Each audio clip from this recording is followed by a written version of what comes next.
it going? I'm Casey Martin from Wine Country Pens and Wine Country Woodworks, and this is going to be a video talking about my 3 pressure pots, why I chose the specific pressure pots that I have, the pros and cons of both types I have, and just answering some of the questions I've got in the comments on past videos and emails and things of that nature. So let's get into it.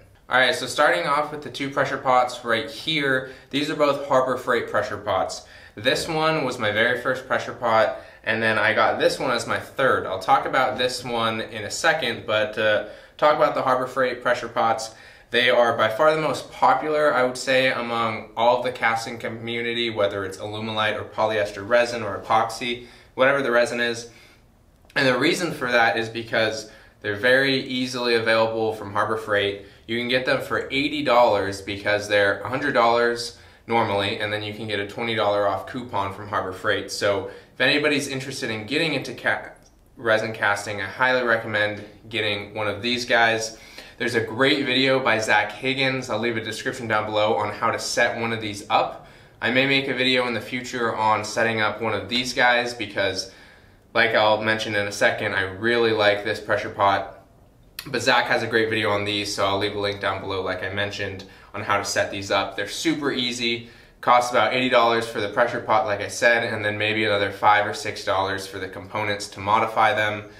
And what's really great about these is when you modify them, it's super simple to modify, and then they're very, very reliable. The max PSI on the Harbor Freight pressure pots is 60. I always bring it up to about 50 PSI, and I have great results with that. And I can leave these for 24 hours and I come back and it's about 49. It'll leak about like 1 PSI over 24 hours, which is really good. And that's the best I need. I don't need to worry about that fraction of a leak.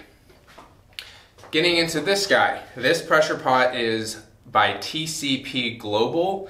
And what I love about this is that its max PSI is 90, which is super high for a pressure pot.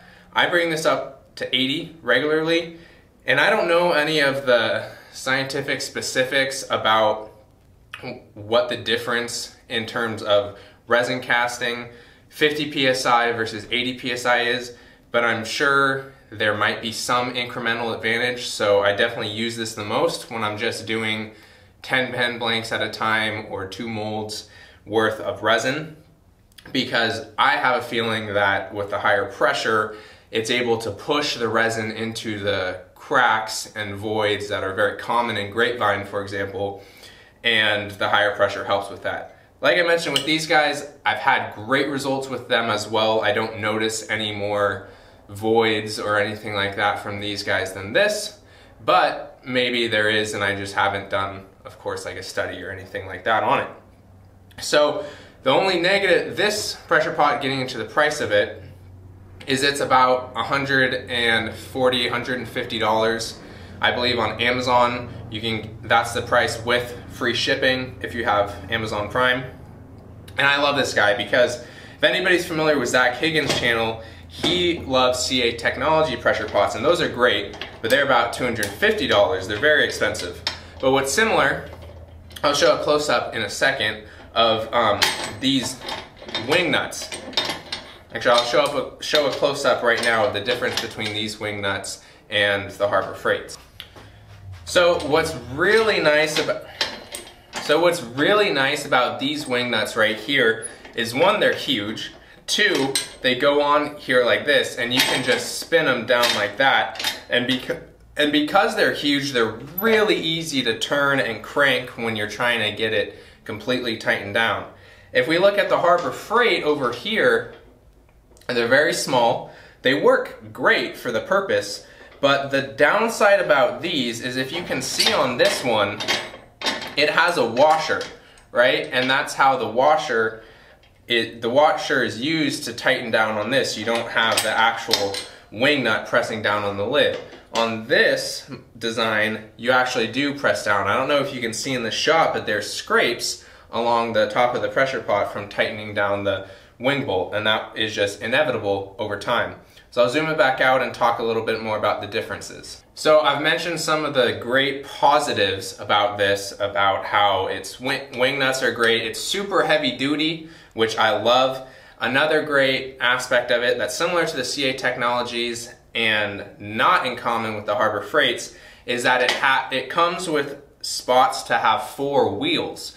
But what's great about that is you can use the holes like I have here to bolt the table down to the tabletop or whatever surface you're using. And so when you're cranking down the wing nuts, it's super easy to do because you're not having the pressure pot move side to side. What I've done with these 2 pressure pots to alleviate that problem is, if you can see in the shot, it might be hard, but I have pieces of wood drilled. Well, let me start off with saying that I cut holes out for the pressure pot so that they could sink down and be held up by the wing nut, not the wing nut themselves, but the piece of metal that holds the wing nut.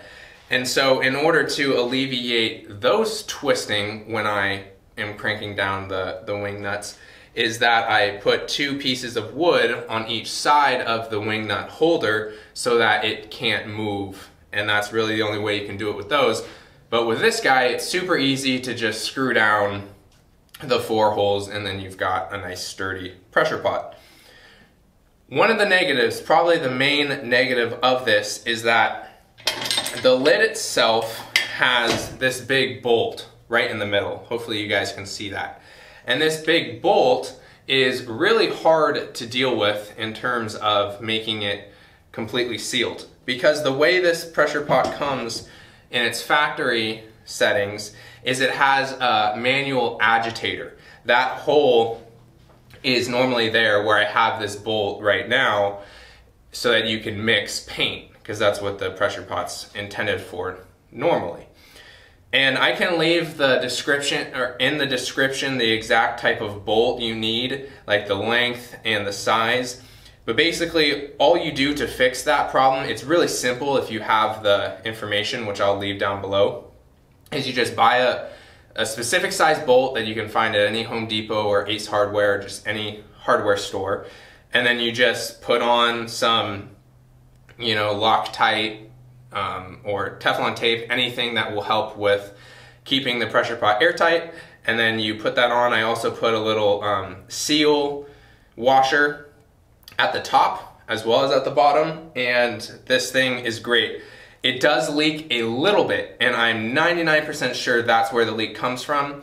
Like I mentioned earlier, I bring it up to about 80 psi, and over 24 hours it'll come back down to maybe 65 or 70.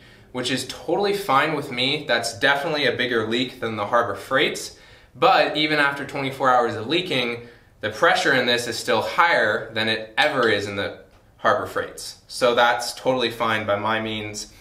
In terms of modifying it, it's super easy because the regulator that comes on it, as well as the gauge, is great, and it even comes with ball valves. So it comes with 2 of them, and you just take one of them off and cap the other one and just leave one on. And then you just cap a couple other parts and you're pretty much good to go.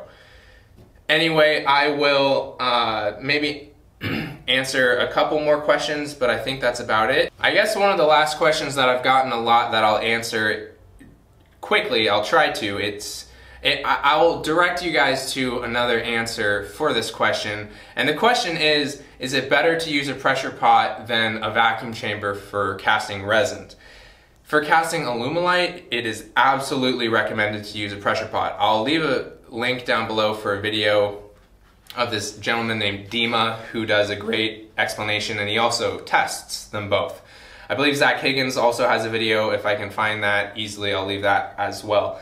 And the main reason why I won't get into the long explanation, but is because Alumilite has a very quick working time. It's anywhere from 5 to 7 minutes depending on the type of resin you use from Alumilite, and the time it would take to put the resin after it's all mixed up into a vacuum chamber and take out all of the air and then pour it into a mold, or even if you poured it into a mold and then put a mold into a vacuum chamber, you're not going to get all of the bubbles and air out of it before it starts to harden. It's just not possible. Maybe if you were doing like a quarter size of resin or something that small, you could get away with it. but in the essence of time, it just doesn't work. Because as soon as you pressurize a pressure pot, within seconds, the bubbles are pressurized to a microscopic level that the human eye can't see. It happens in a matter of instants. So anyway, I'll stop rambling on. I know I've been talking for a while. Hopefully I've answered some questions. I'm sure there's some that I missed or some that are new. So please leave a comment down below with anything I missed and I'll answer those. It would be best if you guys could comment down below with the questions so that I can answer them there, and anybody else who might have a similar question can look in the comment section before they send me an email, just so that everybody can get the information all in one place. So thanks for watching, everybody. I really appreciate it. I sure hope you subscribe to the channel if you haven't already and like the video. A quick note about my ebook that I wrote.